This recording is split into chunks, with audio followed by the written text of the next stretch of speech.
할아버지, 빨리 도망가세요. 새벽 3시 1층 세입자의 다급한 목소리에 박영수는 잠에서 깼다. 68세 은퇴 교사인 영수는 무슨 일인지도 모른 채 본능적으로 가방을 챙겨 현관으로 달려갔다. 통장과 도장 그리고 몇 푼 안 되는 현금이 전부 들어있는 가방이었다. 지금 당장요. 진수의 목소리가 떨리고 있었다. 영수는 문을 열었다. 20대 총각 진수의 얼굴은 창백했고 이마에는 식은땀이 송글송글 맺혀 있었다. 무슨 일이야? 나중에 설명할게요. 지금은 빨리. 두 사람은 비상계단으로 내려갔다. 진수의 손이 덜덜 떨리는 게 느껴졌다. 뒤를 돌아보니 영수의 집 2층 창문에서 불빛이 새어나오고 있었다. 분명 불을 끄고 나왔는데 누가 안에 있다는 뜻이었다. 저게 뭐야? 더 멀리 가요.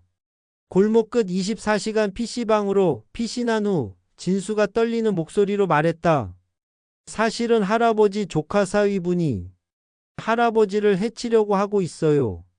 영수는 숨이 막혔다. 조카 사위? 민석이 나를? 무슨 소리야? 오늘 밤 할아버지 집에 침입하려던 걸 제가 목격했어요. 그 사람이랑 낯선 남자 한 명이요. 영수는 주저앉았다. 최민석, 조카 소희의 약혼자. 올해 2월 그에게 5억을 투자한 바로 그 사람. 사실 이 악몽은 10개월 전부터 시작되었다. 2024년 2월 민석이 찾아왔다. 선생님, 좋은 투자 기회가 있습니다. 제약 유통 신사업인데 6개월 후 원금의 40% 수익을 보장합니다. 영수는 망설였다. 하지만 민석은 소희의 약혼자였다. 곧 가족이 될 사람이었다. 게다가 소희 결혼 자금도 마련해야 했고 조카에게 더 많은 유산을 남겨주고 싶었다. 영수는 평생 모은 퇴직금 4억과 아파트 담보대출 1억, 총 5억을 투자했다. 35년 교직 생활의 전부였다. 민석은 정중하게 계약서에 서명하며 말했다. 8월이면 7억으로 돌려드리겠습니다. 믿고 기다려주세요. 하지만 8월이 지나도 돈은 돌아오지 않았다. 9월에도 10월에도. 민석은 계속 핑계를 댔다. 파트너사 문제로 지연되고 있습니다. 다음 달이면 해결됩니다. 지난주 영수가 강하게 항의하자 민석은 선생님, 소희한테 걱정 끼치지 말고 조금만 더 기다려주세요라며 입을 막았다. 그리고 오늘 밤 진수의 말이 사실이라면 민석은 단순히 사기꾼이 아니었다. 왜 민석이가 날 해치려는 거지? 영수가 물었다. 진수는 잠시 망설이다가 입을 열었다. 저 사실 탐정사무소에서 일해요. 제 누나가 탐정인데 다른 사건 조사하다가 우연히 민석 씨 이름이 나온 거예요. 보험 사기 사건이었는데. 보험 사기. 민석 씨 전에도 비슷한 일을 했어요. 결혼하고 1년 안에 배우자를 없애고 보험금을 받는 수법이요. 이미 2명이 그렇게. 영수는 온몸에 소름이 돋았다. 그럼 소희도 위험한 거야? 아직은 아니에요. 민석 씨 패턴을 보면 먼저 재산을 노려요. 할아버지 집이 12억은 되잖아요. 할아버지가 돌아가시면 소희 씨한테 가고 소희 씨랑 결혼하면 내 재산까지 다 가져가겠다는 거구나. 영수는 주먹을 쥐었다. 아내를 19년 전 잃고 자식도 없이 혼자 살아온 세월. 조카 소희만이 유일한 혈육이었다. 그 소희를 지키기 위해서라도 이대로 당할 수는 없었다. 사흘 전인 11월 15일 밤이 떠올랐다. 영수는 불면증으로 거실 소파에서 옛날 학생들의 편지를 읽고 있었다. 35년 교직 생활 동안 받은 편지들이 낡은 상자에 가득했다. 아내도 떠나고 홀로 남은 영수에게 이 편지들은 유일한 위안이었다. 밤 11시 30분쯤이었다. 현관 밖 복도에서 조심스러운 발소리가 들렸다. 영수는 습관적으로 움직임을 멈추고 귀를 기울였다. 빨리 해. 시간 없어. 낮게 속삭이는 남자 목소리가 들렸다. 안에 불 켜져 있는데 다른 남자의 목소리였다. B-B-B- 비밀번호를 누르는 전자음이 들렸다. 영수는 온몸이 얼어붙었다. 삑삑삑. 오류음이 울렸다. 누군가 자신의 집 비밀번호를 알고 있었다. 영수는 재빨리 거실 스탠드를 끄고 현관 쪽으로 몸을 낮췄다. 신발장 옆 그림자 속으로 숨으며 손에는 우산을 쥐었다. 복도에서 다시 속삭임이 들렸다. 비밀번호가 안 맞아. 바꾼 건가? 분명히 이 번호라고 했는데. 그때 영수의 휴대폰이 울렸다. 소파 위에 놓아둔 전화기에서 벨소리가 크게 울려 퍼졌다. 영수는 재빨리 일어나 전화를 받았다. 일부러 큰 목소리로 말했다. 여보세요. 아, 소희야. 응, 삼촌 아직 안 잤어. 복도에 기척이 뚝 끊겼다. 깨어있네. 오늘은 안 되겠어. 내일 낮에 하자. 어차피 낮에는 혼자 있을 테니까. 발소리가 점점 멀어졌다. 영수는 도어 스코프에 눈을 가져갔다. 두 남자의 뒷모습이 보였다. 엘리베이터 불빛에 비친 옆 얼굴을 본 순간 영수는 숨이 멎었다. 왼쪽 남자는 최민석이었다.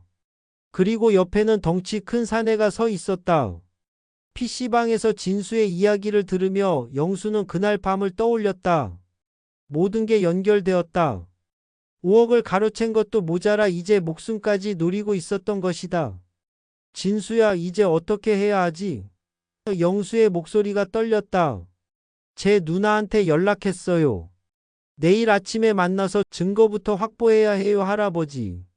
절대 혼자 행동하시면 안 돼요. 영수는 고개를 끄덕였다. 68세의 나이에 이런 일을 겪게 될 줄은 몰랐다. 하지만 포기할 수 없었다. 민석을 반드시 잡아야 했다. 소희를 지키고 정의를 실현하기 위해서라도. 11월 16일 토요일 아침 9시 영수는 진수가 알려준 주소로 향했다. PC방에서 몇 시간 눈을 붙였지만 제대로 잔 것은 아니었다. 몸은 피곤했지만 정신은 오히려 또렷했다. 새벽에 겪은 일이 꿈이 아니라는 확신이 들었다. 민석은 정말로 자신을 해치려 했다. 약속 장소는 조용한 주택가의 작은 카페였다.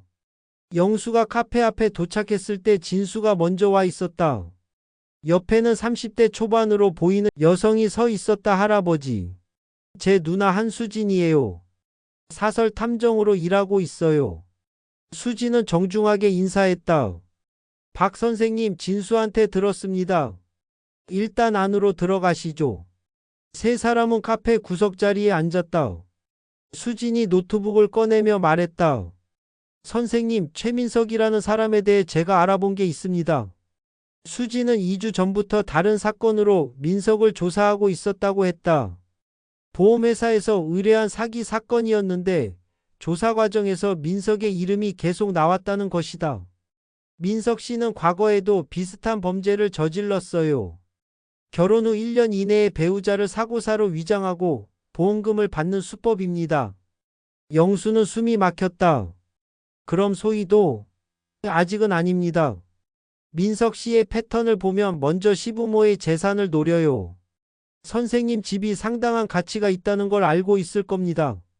영수는 고개를 끄덕였다. 서초동 아파트는 시세로 12억 정도 됐다.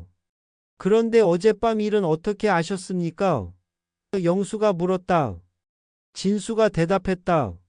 제가 며칠 전부터 할머니 집 근처를 지켜보고 있었어요.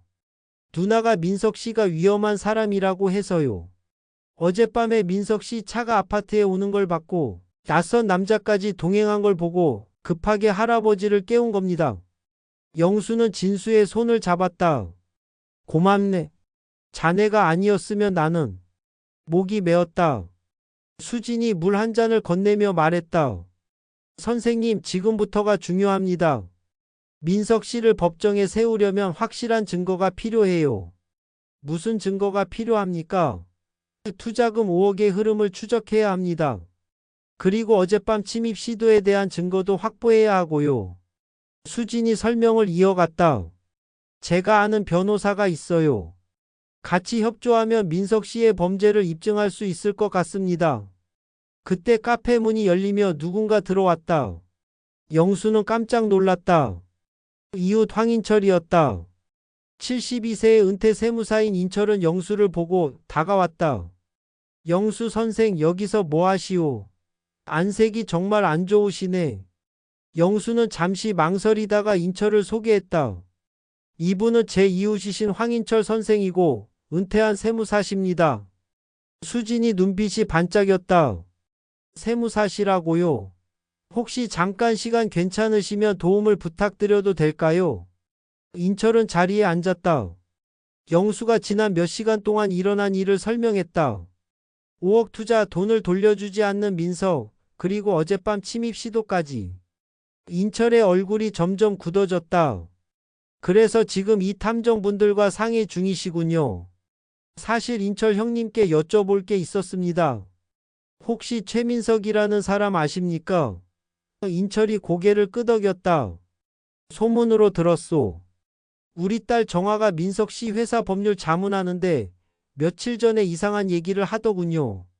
그 회사에서 내부 감사가 진행 중이래요. 수진이 몸을 앞으로 기울였다. 혹시 따님이 변호사이신가요? 그렇소. 법무법인에서 일하고 있소. 그럼 완벽하네요. 선생님 따님과 제가 협력하면 민석 씨 조사가 훨씬 수월할 것 같습니다. 인철이 즉시 딸에게 전화를 걸었다. 정아야 나야. 지금 당장 와볼 수 있니? 영수 선생님이 큰일 나셨어. 30분 후 45세의 정아가 카페에 도착했다. 정아는 영수를 보며 정중하게 인사한 후 수진과 악수를 나눴다. 정아가 노트북을 열었다. 박 선생님, 제가 민석 씨 회사 내부 감사 자료에 접근할 수 있어요. 법률 자문을 하다 보니까요. 화면에는 민석의 이름과 함께 충격적인 내용들이 나열되어 있었다. 허위 거래처 조성 리베이트 의혹 횡령 추정액 2억 원. 2억이나 됩니까? 영수의 목소리가 떨렸다. 네. 회사 자금을 개인적으로 유용한 정황이 포착됐습니다. 다음 주 중으로 감사 결과가 나올 예정이에요. 수진이 끼어들었다. 그럼 민석 씨는 회사 돈 2억에 선생님 돈 5억, 총 7억을 횡령한 셈이네요. 정화가 다른 파일을 열었다. 그리고 선생님께서 투자하신 5억 관련해서요. 제가 어제부터 급하게 추적해 봤는데요. 화면에 밀한정이라는 한정식당 등기부 등본이 떴다. 투자자 명단에 최민석 이름이 있습니다. 올해 3월 오픈했고 총 투자액이 5억입니다. 영수는 의자에 기댔다. 그럼 내 돈이 거기로. 네. 식당 운영에 사용된 것으로 보입니다. 정화가 다음 사진을 보여주었다. 민석과 한 여자가 식당 앞에서 찍은 사진이었다. 이 여성이 장미란 39세입니다. 식당 공동 운영자예요. 수진이 자료를 추가했다. 제 조사로는 이 여성이 민석 씨의 전 연인입니다. 4년 전부터 온오프를 반복하며 교제했고 소희 씨와 약혼한 후에도 계속 만나고 있었어요. 영수는 주먹을 쥐었다. 모든 것이 거짓이었다. 그럼 이제 어떻게 해야 합니까? 영수가 물었다. 정화가 답했다. 우선 투자금 흐름을 정확히 파악해야 합니다. 5억이 어디에 쓰였는지 추적하는 거죠. 인철 선생님께서 세무 전문가시니 도움을 받으면 좋을 것 같아요. 인철이 고개를 끄덕였다. 밀한정 등기부 등본만 있으면 금방 확인할 수 있어. 정화가 서류를 출력해서 건넸다. 인철은 꼼꼼하게 살펴보더니 말했다. 투자금 구성이 이상하오. 임대보증금 1억, 인테리어 2억, 그리고 나머지 2억은 용도가 불분명하군요. 수진이 자신의 조사 결과를 덧붙였다. 장미란 명의 계좌로 1억 5천만 원이 들어갔어요. 명품 구매 내역이 확인됩니다. 그리고 민석 씨 개인 계좌로 5천만 원. 이건 도박 빚 상환으로 추정되고요. 영수는 어지러웠다. 평생 모은 돈이 이렇게 허무하게 사라진 것이다. 그럼 내 돈은 못 받는 겁니까? 정화가 위로하듯 말했다. 임대보증금 1억은 회수 가능합니다. 그리고 회사 횡령건으로 민석 씨 재산이 압류되면 일부 더 받을 수 있어요. 하지만 전액 회수는 어려울 것 같습니다. 영수는 눈을 감았다. 5억 중 일부만 돌려받는다 해도 민석을 반드시 처벌받게 해야 했다. 좋습니다. 돈보다 중요한 건 민석을 법정에 세우는 겁니다. 어떻게 하면 됩니까? 수진이 계획을 설명했다. 우선 증거를 더 확보해야 해요. 어젯밤 침입 시도는 CCTV가 있을 겁니다. 그리고 민석 씨를 미행하면서 추가 증거를 모으는 거죠. 정화가 덧붙였다. 제가 아는 경찰청 감사관이 있어요. 신뢰할 수 있는 분인데 일단 비공식 상담부터 받아보시는 게 좋겠습니다. 영수는 고개를 끄덕였다. 이제 혼자가 아니었다.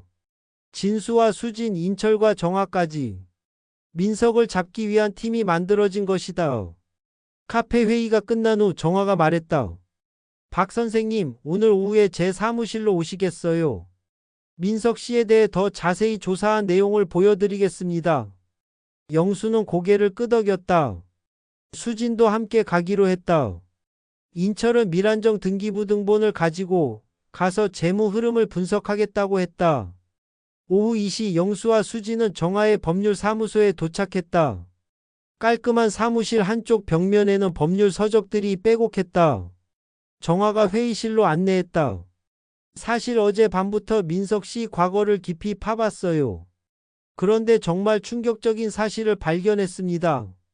정화가 노트북 화면을 돌렸다.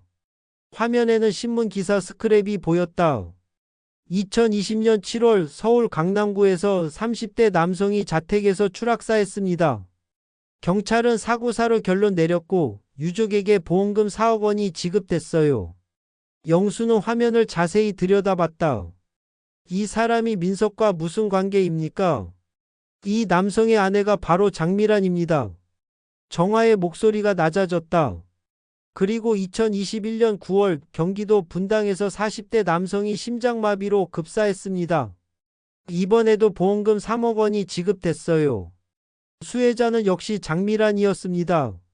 수진이 자료를 추가했다. 제가 보험회사 측 자료를 확보했는데요. 두 사건 모두 장미란이 보험금을 받은 후 6개월 이내에 민석과 접촉한 기록이 있어요. 그리고 둘이 공동으로 사업을 시작했습니다. 영수는 온몸에 소름이 돋았다. 그럼 민석과 미란이 공모해서 네, 연쇄보험 사기로 보입니다. 정화가 다른 파일을 열었다. 더 놀라운 건 이겁니다. 민석도 과거에 결혼한 적이 있어요. 2018년에 결혼했는데 2019년에 아내가 교통사고로 사망했습니다. 보험금 5억 원을 받았고요. 영수는 숨이 막혔다. 그럼 민석도 이미 3명의 배우자를 잃은 미란, 1명의 아내를 잃은 민석. 둘이 만나서 팀을 이룬 겁니다. 그리고 다음 타겟이 정화가 말을 멈췄다. 영수가 대신 말했다. 소희와 나였군요. 수진이 타임라인을 정리했다. 민석 씨는 2023년 3월 소희 씨를 만났어요. 1년 동안 신뢰를 쌓고 2024년 1월 약혼했습니다. 그리고 2월에 바로 선생님께 투자를 제안했죠. 패턴이 정확하군요. 정화가 덧붙였다. 먼저 시부모의 재산을 확보하고 그 다음 배우자를 제거하는 수법입니다. 영수는 주먹을 쥐었다. 그럼 소희도 위험하다는 뜻 아닙니까? 당장은 아닙니다. 수진이 안심시켰다. 민석 씨 입장에서는 아직 선생님 문제가 해결되지 않았으니까요. 하지만 만약 선생님이 정말 그날 밤, 수진이 말을 잇지 못했다. 정화가 다른 자료를 꺼냈다. 그리고 이건 어제 인철 선생님께서 분석하신 겁니다. 선생님 투자금 5억의 정확한 흐름이에요. 표를 보니 명확했다. 임대보증금 1억, 인테리어 및 집기 2억, 미란 개인 계좌 1억 5천만 원, 민석 개인 용도 5천만 원. 인테리어에 쓴 2억은 회수가 어렵습니까? 영수가 물었다. 네, 이미 시공이 끝났고 중고 가치는 거의 없어요.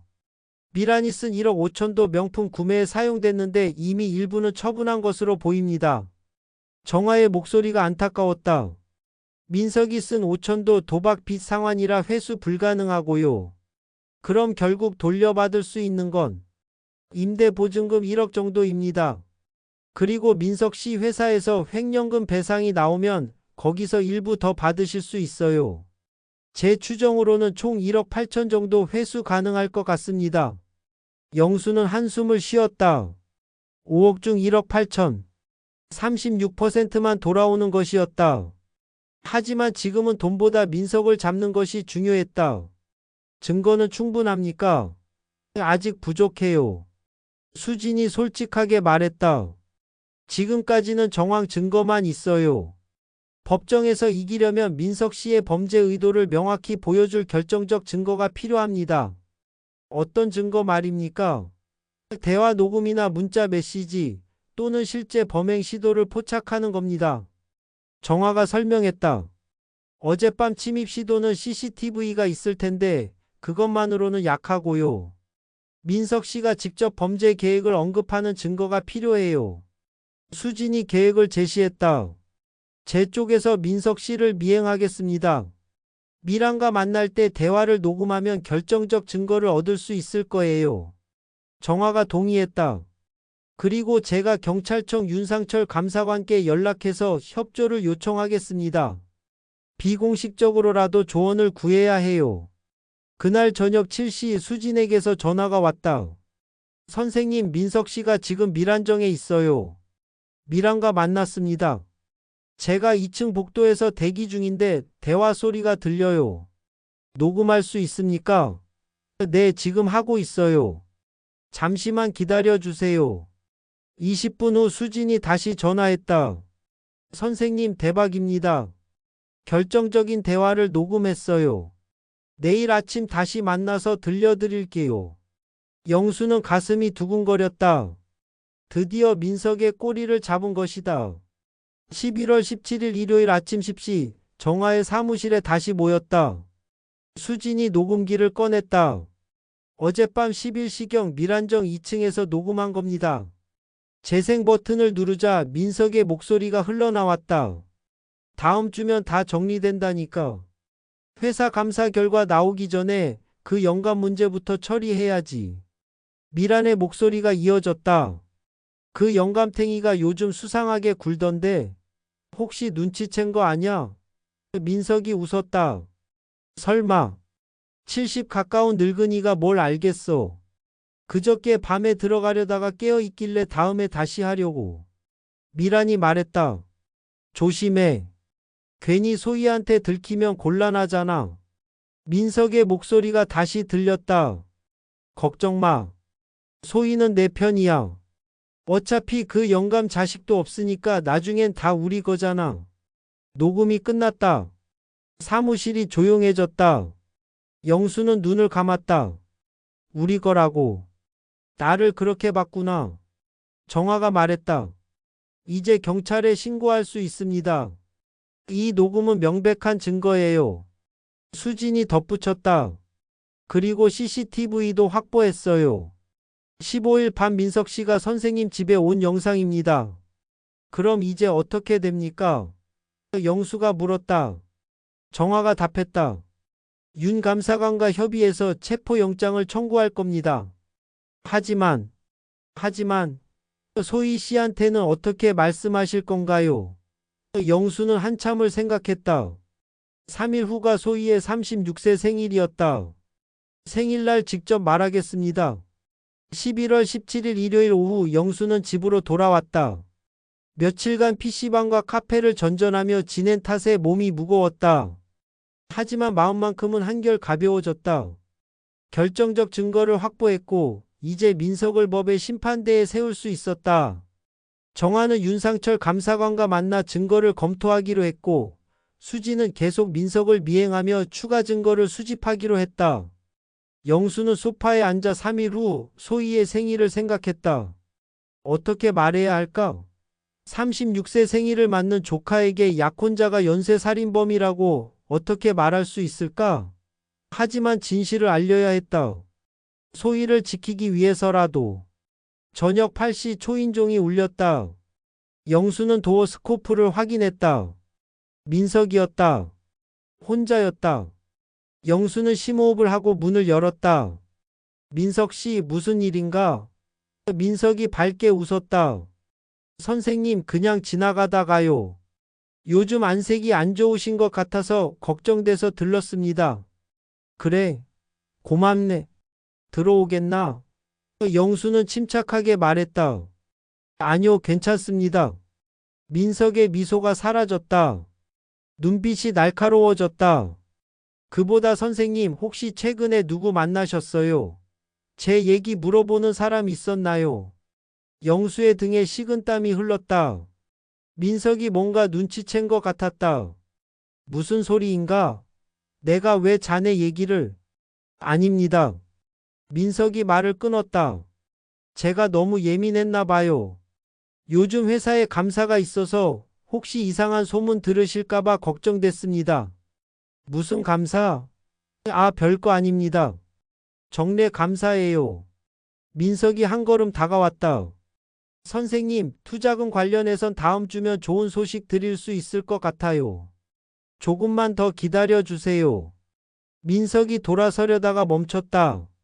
아, 그리고 선생님, 혹시 변호사나 탐정 같은 사람 만나신 적 없으시죠? 영수는 순간 긴장했다. 탐정, 그게 무슨? 요즘 보이스피싱 조직이 변호사나 탐정 행세하면서 노인분들 속인다고 해서요. 조심하세요, 선생님. 민석의 목소리는 부드러웠지만 눈빛은 차갑고 위협적이었다. 영수는 깨달았다. 민석이 자신이 조사하고 있다는 걸 알고 있다는 것을. 고맙네. 조심하겠네. 민석이 웃으며 떠났다. 하지만 그 미소는 가면 같았다. 문을 닫는 순간 영수의 휴대폰이 울렸다. 수진이었다. 선생님, 녹음 다 됐어요. 방금 민석 씨가 선생님 집 나가는 거 봤어요. 저 사람 선생님이 조사하는 걸 알고 경고한 겁니다. 위험해요. 영수는 창밖을 내다봤다. 주차장에서 민석이 누군가와 통화하고 있었다. 표정이 심각했다. 민석은 통화를 끊고 차에 올라탔다. 차가 아파트 단지를 빠져나갔다. 수진에게서 다시 전화가 왔다. 선생님, 민석 씨를 미행하고 있어요. 어디로 가는지 확인하겠습니다. 선생님은 절대 혼자 나가지 마세요. 1시간 후 수진이 다시 연락했다. 밀안정으로 갔어요. 지금 미란과 급하게 뭔가 상의하고 있는 것 같아요. 2층으로 올라갔는데 목소리가 들려요. 녹음 시작합니다. 영수는 불안했다. 민석이 자신의 조사를 알았다면 다음 행동을 예측할 수 없었다. 더 위험한 시도를 할 수도 있었다. 영수는 정화에게 전화를 걸었다. 정화 씨, 민석이 저를 의심하고 있는 것 같습니다. 예상했던 일이에요, 선생님. 수진 씨가 지금 민석 씨를 미행 중이죠. 제가 윤 감사관께 연락해서 경찰 보호를 요청하겠습니다. 정화의 목소리가 단호했다. 선생님, 오늘 밤은 집에 혼자 계시면 안 됩니다. 인철 선생님 댁으로 가시는 게 어떨까요? 영수는 인철에게 전화를 걸었다. 상황을 설명하자 인철은 즉시 당장 오시오. 우리 집 게스트룸에서 주무시오라고 했다. 영수는 간단히 짐을 챙겨 옆집 인철의 집으로 갔다. 밤 11시 수진에게서 메시지가 왔다. 선생님, 중요한 대화 녹음했습니다. 민석과 미란이 계획을 앞당기기로 했어요. 내일 당장 움직이겠습니다. 경찰과 협의 필요합니다. 영수는 잠을 이룰 수 없었다. 인철의 집 게스트룸에서 천장만 바라보며 생각했다. 민석이 계획을 앞당긴다면 무엇을 시도할까? 그리고 소희는 조카를 어떻게 지킬 수 있을까? 11월 18일 화요일 아침 6시 정화에게서 전화가 왔다. 선생님, 윤 감사관과 만났어요. 증거를 검토한 결과 체포영장 청구가 가능하다고 합니다. 하지만 현행범으로 잡으면 더 확실하다고 하네요. 현행범이요? 네. 민석 씨가 실제로 범행을 시도하는 순간을 잡는 겁니다. 그러면 변명의 여지가 없어요. 정화가 계획을 설명했다. 오늘이 소희 씨 생일이죠. 저녁에 함께 식사하기로 하셨다고요. 그렇습니다. 그 자리에 저와 윤 감사관이 대기하겠습니다. 민석 씨가 뭔가 시도하면 즉시 체포하는 거죠. 영수는 망설였다. 하지만 소희 생일날에 선생님, 지금이 유일한 기회입니다. 민석 씨가 경계태세인 지금 자연스러운 상황을 만들어야 해요. 영수는 결심했다. 알겠습니다. 그렇게 하겠습니다. 정화가 말했다. 선생님 집에 미리 카메라와 녹음기를 설치하겠습니다. 그리고 윤감사관과 경찰이 근처에서 대기할 겁니다. 선생님은 평소처럼 행동하시면 됩니다. 오후 5시 정화와 수진이 영수의 집에 왔다. 거실, 현관, 침실에 초소형 카메라 3대를 설치했다. 녹음기 2대도 소파 밑과 신발장 안에 숨겼다. 영수의 셔츠 단추에는 초소형 송신기를 달았다. 이제 24시간 모니터링합니다. 위험하면 이 버튼을 누르세요. 정화가 비상벨을 영수의 손에 쥐어줬다. 저녁 7시 모든 준비가 끝났다. 영수는 혼자 집에 앉아 소희를 기다렸다. 가슴이 두근거렸다. 오늘 밤 모든 것이 결정될 것이다. 민석을 잡을 수 있을까? 소희는 어떻게 반응할까? 영수는 창밖을 바라봤다. 저 멀리 수진의 차가 보였다. 그 안에서 정화와 윤감사관이 대기하고 있었다. 이제 민석을 기다릴 뿐이었다. 초인종이 울렸다. 영수는 심호흡을 하고 문을 열었다. 소희가 케이크를 들고 환하게 웃으며 서 있었다. 삼촌, 생일인데 같이 저녁 드세요. 뒤따라 민석이 와인 한 병을 들고 들어왔다. 선생님, 오늘만큼은 즐겁게 보내시죠. 민석은 평소처럼 정중했다. 어젯밤의 차가운 눈빛은 온데간데 없었다. 영수는 조카의 밝은 얼굴을 봤다. 36세 생일을 맞은 소희는 행복해 보였다. 가슴이 아팠다. 하지만 진실을 말해야 했다. 식탁에 둘러앉았다. 소희가 케이크에 초를 꽂으며 말했다. 삼촌, 벌써 36살이에요. 시간 참 빠르죠. 영수는 억지로 웃었다. 그래, 정말 빠르구나. 식사가 시작됐다. 영수가 차린 미역국과 반찬들이 식탁에 놓였다. 민석이 자연스럽게 말을 꺼냈다. 선생님, 투자금 말씀인데요. 사실은 제가 사업 파트너한테 문제가 생겼어요. 돈을 제대로 운용하지 못해서 회수에 시간이 걸릴 것 같습니다. 영수는 젓가락을 내려놓았다. 무슨 문제? 파트너가 약속을 지키지 않아서요. 제가 돈을 돌려받으려면 좀 더 시간이 필요합니다. 소희가 놀라며 민석을 봤다. 민석 오빠, 그게 무슨 소리야? 민석이 소희의 손을 잡았다. 미안해, 소희야. 내가 선생님께 제대로 말씀드렸어야 했는데. 영수는 조용히 말했다. 민석 씨, 그 사업 파트너가 장미란 씨 아닌가? 순간 민석의 손이 멈췄다. 표정이 굳어졌다. 어떻게? 밀안정이라는 한정식당. 올해 3월에 오픈했고 내 5억이 거기 들어갔지. 영수의 목소리는 떨리지 않았다. 소희가 두 사람을 번갈아 봤다. 삼촌, 그게 무슨 말이에요? 영수는 준비한 서류 봉투를 꺼냈다. 소희야, 미안하다. 내 생일에 이런 얘기를 해야 해서. 봉투 안에는 정화가 준비한 모든 증거가 들어 있었다. 투자금 흐름 분석표, 밀안정 등기부 등본, 민석과 밀안의 사진들, 회사 횡령 기록, 그리고 녹음 대화 내용이 문서로 정리되어 있었다. 소희가 서류를 펼쳤다. 손이 떨렸다. 첫 장은 밀안정 등기부 등본이었다.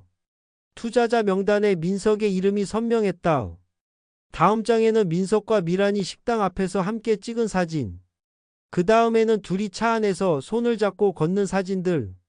소희의 얼굴이 창백해졌다. 이게 뭐예요? 민석이 일어섰다. 선생님, 이건 오해입니다. 누가 이런 조작을? 조작. 영수도 일어섰다. 그럼 지난 15일 밤 11시 30분 내 집에 침입하려던 것도 조작인가? 비밀번호를 누르던 것도? 민석의 얼굴에서 가면이 벗겨지기 시작했다. 어떻게 아셨습니까? 깨어 있었네. 그리고 자네 목소리를 들었지. 낯선 남자와 함께 내 집에 침입하려던 것도 봤고. 소희가 서류를 더 넘겼다. 녹음 대화 내용이 활자로 적혀 있었다. 그 영감 자식도 없으니까 나중엔 다 우리 거잖아. 소희가 손으로 입을 막았다. 눈에서 눈물이 흘러내렸다. 민석 오빠, 이게 다 사실이에요. 삼촌 돈을, 그리고 미란이라는 사람이. 소희의 목소리가 떨렸다. 민석이 변명하려 했다. 소희야, 내 말 좀 들어봐. 이건 다 됐어요. 소희가 소리쳤다. 더 이상 듣고 싶지 않아요.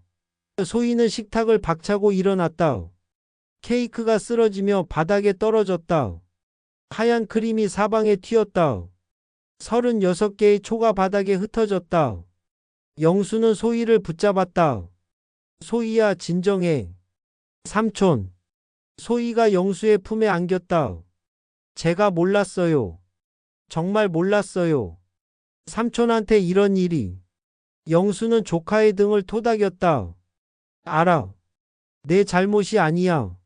민석이 소희에게 다가가려 했다. 소희야, 오해야. 내 말 좀. 오지 마세요. 소희가 손을 내저었다. 이제 오빠 얼굴도 보기 싫어요. 그때 초인종이 울렸다. 영수가 문을 열자 정아, 윤상철 감사관, 그리고 경찰관 2명이 서 있었다. 윤상철이 차분한 표정으로 안으로 들어왔다. 최민석 씨 사기 및 횡령 혐의로 긴급 체포합니다. 동행해 주시겠습니까? 민석의 얼굴이 일그러졌다. 무슨 권한으로? 영장 있습니다. 윤상철이 서류를 보여줬다. 그리고 방금 전 대화도 모두 녹음됐습니다. 선생님 집에 설치된 녹음 장치로요. 민석은 더 이상 말하지 못했다. 경찰관이 수갑을 채웠다. 민석이 끌려가며 영수를 돌아봤다. 선생님 역시 늙은이를 만만하게 본 게 실수였습니다. 영수는 조용히 대답했다. 그게 자네의 가장 큰 실수였네. 민석이 떠난 후 거실이 조용해졌다. 바닥에는 케이크 조각과 하얀 크림이 흩어져 있었다. 꺼진 초들이 여기저기 흩어져 있었다. 소희의 36세 생일은 이렇게 끝났다. 소희가 바닥에 주저앉아 울었다. 삼촌, 제가 그 사람 믿었어요. 결혼까지 하려고 했어요. 만약 삼촌이 아니었다면. 괜찮아. 영수가 조카를 일으켜 세웠다. 이제 끝났어. 민석은 처벌받을 거야. 정화가 다가왔다. 소희 씨 힘드시겠지만 나중에 증인으로 진술해 주셔야 해요. 민석 씨를 확실하게 처벌하려면 소희 씨 증언이 중요합니다. 소희가 고개를 끄덕였다. 네, 하겠어요. 삼촌을 위해서라도. 윤상철이 영수에게 말했다. 선생님, 내일부터 본격적인 수사가 시작됩니다. 장미란도 공범으로 입건할 예정이고 과거 사건들도 재수사하겠습니다. 영수는 안도의 한숨을 쉬었다. 드디어 끝이 보였다. 밤이 깊어 모두 떠나고 영수와 소희만 남았다. 영수는 바닥에 케이크 조각을 치우며 말했다. 소희야, 미안하다. 내 생일을 이렇게 만들어서. 소희가 고개를 저었다. 아니에요, 삼촌. 오히려 감사해요. 삼촌이 아니었으면 저도 큰일 날 뻔했어요. 소희는 약혼 반지를 빼서 쓰레기통에 던졌다. 이제 새로 시작할 거예요. 삼촌처럼 강하게. 영수는 조카를 안아줬다. 내일부터 재판이라는 긴 싸움이 시작될 것이다. 하지만 영수는 준비되어 있었다. 19일 수요일 오전 9시 영수는 경찰청 조사실 복도에 앉아 있었다. 윤상철 감사관이 커피를 건넸다.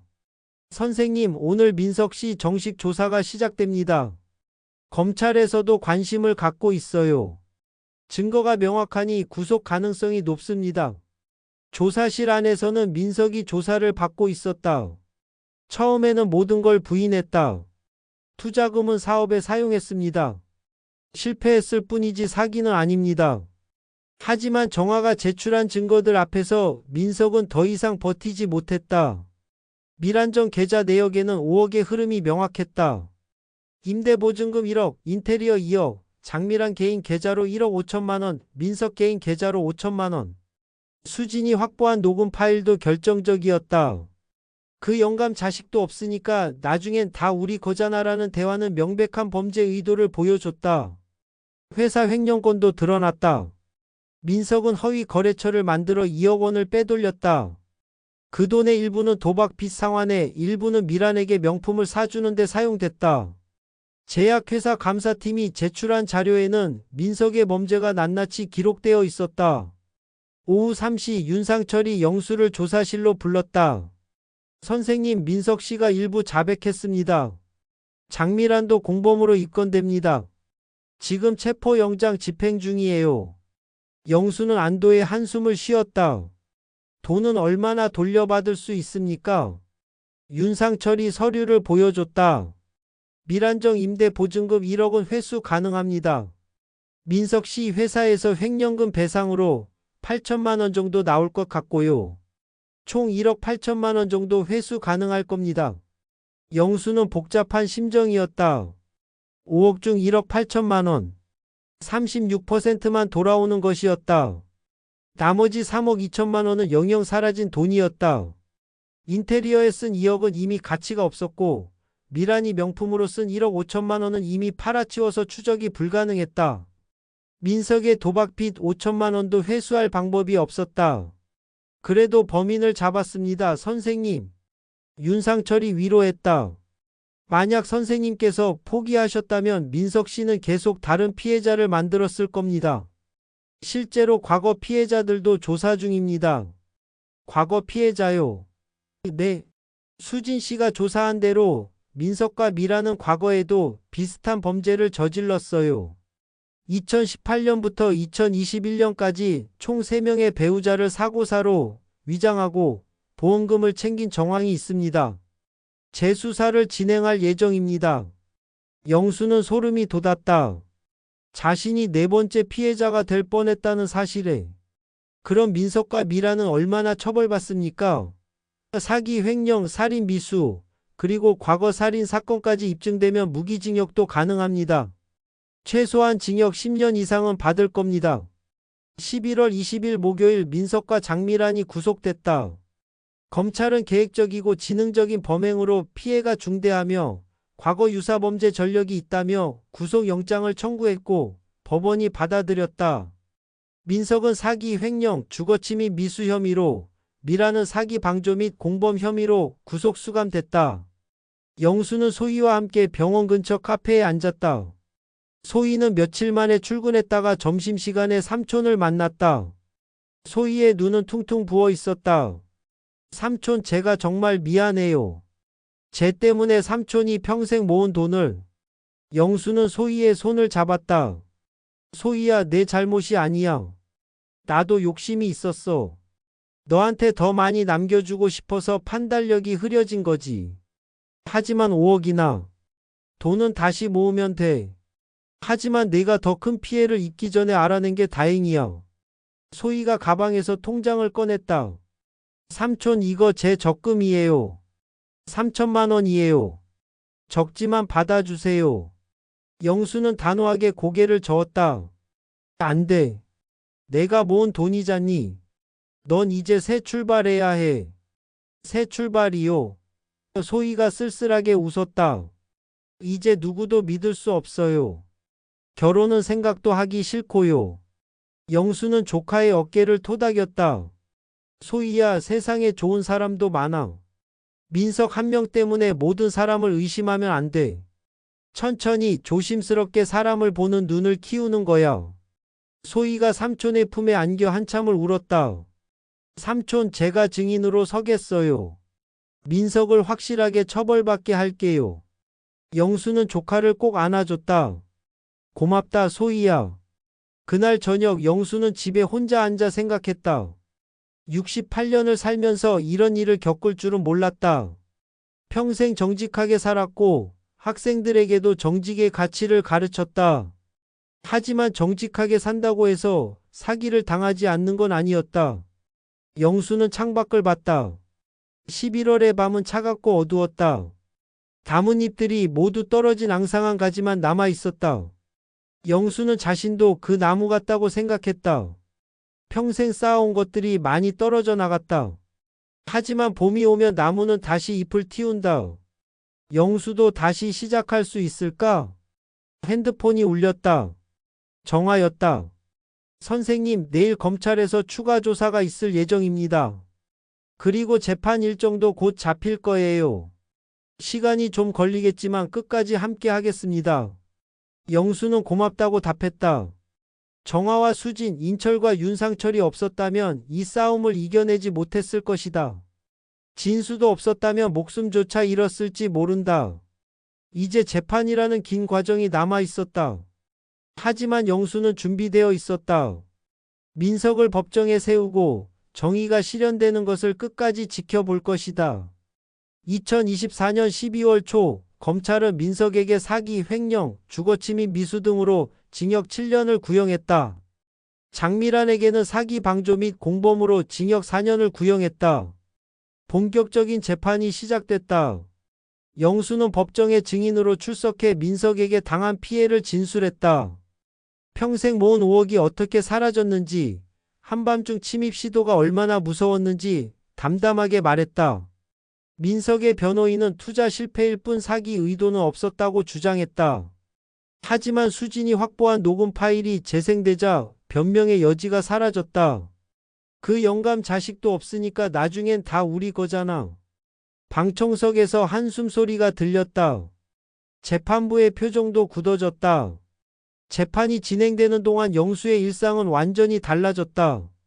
12월 말 영수는 담보대출 1억을 갚기 위해 생활비를 극도로 아꼈다. 외식은 끊었고 난방도 최소한으로만 켰다. 서초동 아파트를 유지하는 것조차 버거웠다. 2025년 1월 인철이 자주 찾아와 식사를 함께했다. 영수 선생, 너무 자책하지 마시오. 누구나 당할 수 있는 일이오. 인철은 늘 반찬을 가져왔다. 72세 노인이 68세 노인을 챙기는 모습이 영수에게는 고마우면서도 미안했다. 2월 설 명절이 다가왔다. 소희가 큰 짐을 들고 찾아왔다. 삼촌, 같이 명절 보내요. 제가 음식 다 준비했어요. 소희는 웃으려 애썼지만 눈가에는 여전히 슬픔이 남아 있었다. 민석과의 약혼이 파기된 후 소희는 결혼에 대한 생각을 완전히 접었다고 했다. 3월 회수 작업이 시작됐다. 밀안정의 임대 보증금 1억이 먼저 돌아왔다. 건물주와 협의 끝에 계약을 해지하고 보증금을 받아냈다. 민석의 회사에서도 횡령금 배상 절차가 진행돼 8천만 원이 피해자들에게 배분됐다. 영수는 그중 일부를 받았다. 총 1억 8천만 원. 5억의 36%만 돌아온 것이었다. 정화가 안타까워했다. 선생님, 장미란의 재산도 추적했는데 명품들은 이미 팔아치워서 더 이상 회수가 어렵습니다. 영수는 담담하게 받아들였다. 괜찮아요, 정화씨. 이 정도면 감사하죠. 1억 8천만 원으로 담보대출 1억을 상환했다. 남은 8천만 원과 국민연금으로 검소하게 살기로 했다. 4월 영수는 큰 결심을 했다. 서초동 아파트를 팔고 더 작은 곳으로 이사하기로 했다. 혼자 살기에 너무 컸고 관리비도 부담스러웠다. 소희가 반대했다. 삼촌, 그 집은 삼촌이 평생 사신 거잖아요. 그래. 하지만 이제 내게 맞지 않아. 더 작은 집이 편할 것 같구나. 5월 아파트가 팔렸다. 시세보다 조금 낮은 가격이었지만 빨리 정리하고 싶었다. 영수는 같은 서초구의 소형 아파트 5층으로 이사했다. 평수는 절반으로 줄었지만 마음은 오히려 가벼웠다. 이사를 도우러 온 소희가 울었다. 삼촌, 정말 미안해요. 소희야, 그만 울어. 이 집이 나한테는 더 편해. 6월 첫 번째 공판에서 영수는 증인으로 출석했다. 재판장이 물었다. 피해자께서는 피고인에게 하고 싶은 말씀이 있습니까? 영수는 피고인석의 민석을 바라봤다. 수척해진 얼굴, 초라한 수의 차림. 그 모습에서 영수는 분노보다 허탈함을 느꼈다. 최민석 씨, 자네는 사람을 돈으로만 봤어. 68세 노인의 5억이 평생의 무게라는 걸 몰랐지. 35년간 교단에서 한 푼 두 푼 모은 돈이야. 자네는 그걸 단 몇 달 만에 가로챘어. 그게 자네가 놓친 것일세. 민석은 고개를 숙인 채 아무 말도 하지 못했다. 7월 소희가 새로운 남자를 소개했다. 같은 병원 의사로 38세였다. 조용하고 성실해 보이는 사람이었다. 삼촌 이번엔 천천히 알아가고 있어요. 1년은 지켜볼 거예요. 영수는 조카의 밝아진 얼굴을 보며 안도했다. 그래 천천히. 사람은 시간을 두고 봐야 해. 8월 중순 드디어 1심 선고 공판이 열렸다. 영수는 소위 인철 정화 수진과 함께 법정에 앉았다. 재판장의 목소리가 법정에 울려 퍼졌다. 피고인 최민석은 계획적이고 지능적으로 피해자를 기망하여 5억 원을 편취했고 회사 자금 2억 원을 횡령한 점 피해 회복이 미흡한 점을 고려하여 징역 5년 및 벌금 3억 원에 처한다. 피고인 장미라는 공범으로서 사기를 방조하고 범죄 수익을 은닉한 점을 인정하여 징역 3년에 처한다. 방청석의 영수는 눈을 감았다. 5년. 민석이 출소할 때쯤이면 자신은 73세가 되어 있을 것이다. 영수는 그때까지 살아 있어야겠다고 생각했다. 이 교훈을 다른 사람들에게 전하기 위해서라도. 법원을 나서는 영수에게 윤상철이 말했다.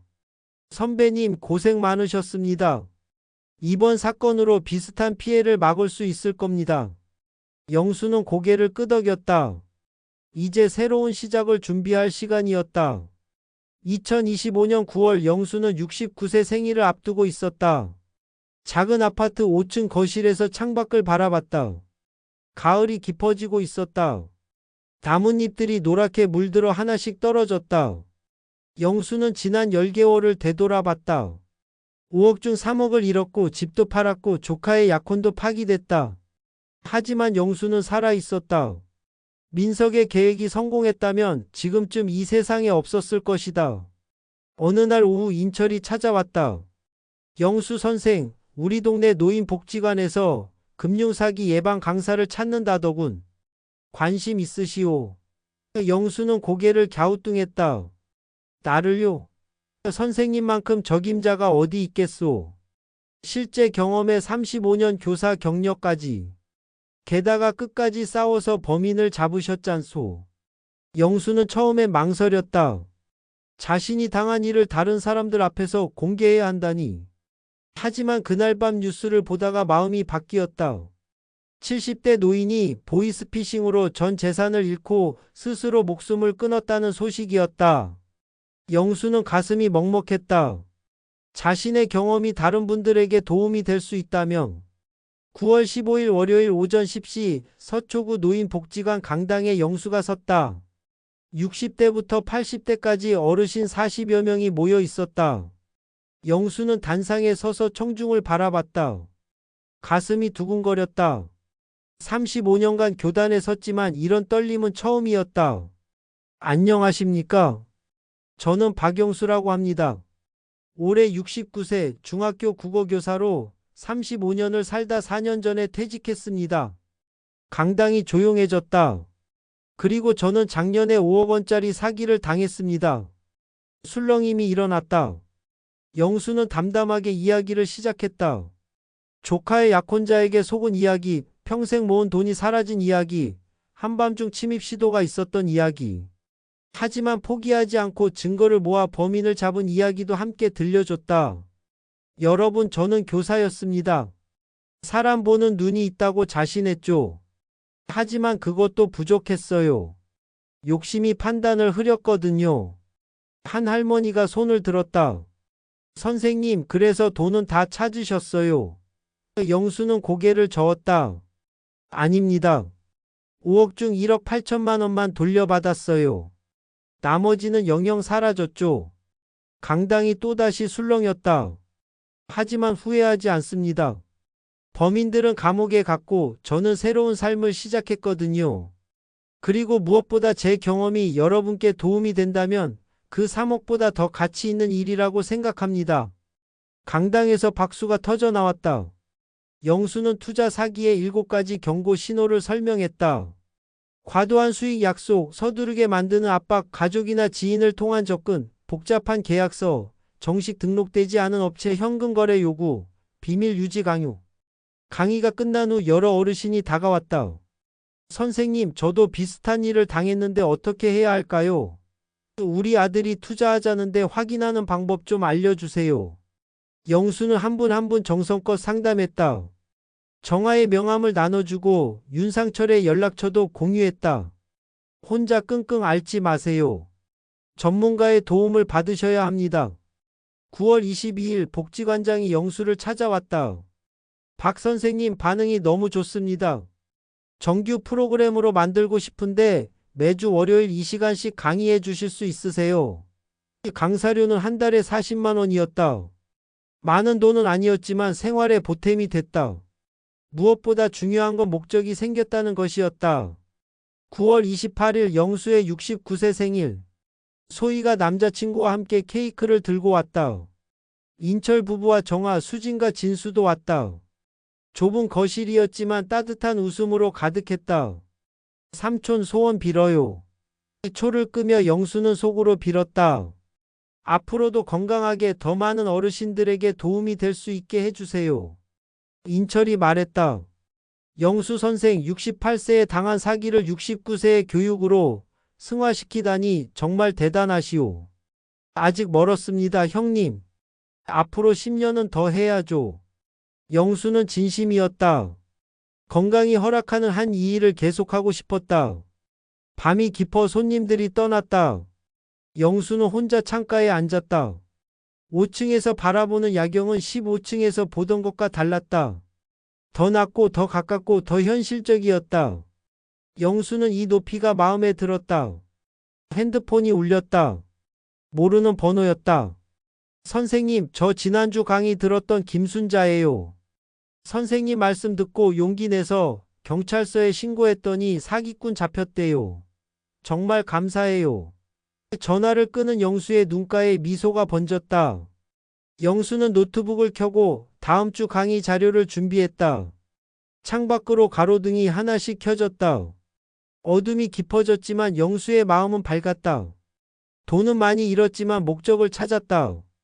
집은 작아졌지만 삶은 더 넓어졌다. 69세 영수의 두 번째 인생은 지금부터였다.